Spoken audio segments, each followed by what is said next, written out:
যাক, আমরা আমাদের ক্রান্তি এলাকা বা ক্রান্তিবাসী আমাদের যে অসুবিধাগুলো রয়েছে সবাই আমরা শিক্ষা স্বাস্থ্যটাকেই প্রায়োরিটি দিয়ে থাকি।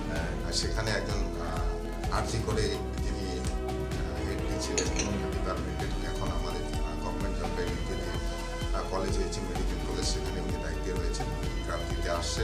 আমাদের এলাকার মানুষ পরিষেবা পাবে, স্বাস্থ্য পরিষেবা পাবে, সেই জন্য আমরা ওনাকে ধন্যবাদ জানাচ্ছি। আমরা গর্ববোধ করছি যে উনি যেন আমাদের এখানে আসতেই থাকেন এবং আমাদের এলাকার মানুষের জন্য স্বাস্থ্য পরিষেবা অন্তত কিছুটা হলেও আমরা যেন এগিয়ে যেতে পারি। আমার বলতে কি, আমরা জলপাইগুড়িবাসীর সুখবর আর কি।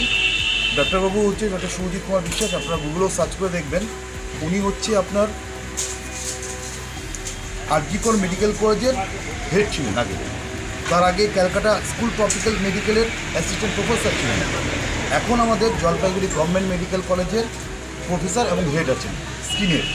আপনার আরজিকরে হেড ছিলেন, স্কিনের ছিলেন। তো এবার ওনাকে আমরা জলপাইগুড়িতে রয়েছি, জলপাইগুড়িবাসীর এখন সুখবর। সেক্ষেত্রে আমরা ক্রান্তিতে এনেছি আমাদের ক্রান্তিবাসীর ক্ষেত্রে বা ক্রান্তি আপামর যে জনসাধারণ আছে, যেমন ক্রান্তির সারাউন্ডিং যেসব এরিয়া আছে, তাদের ক্ষেত্রে সত্যি খুব ভালো আনন্দের খবর যে একজন এত বড় মাপের স্কিন স্পেশালিস্ট আজকে ক্রান্তিতে বসছে। জীবনজ্যোতি, আমার ফার্মাসি জীবনজ্যোতি ফার্মাসি, হিন্দু শোরুমের পাশে।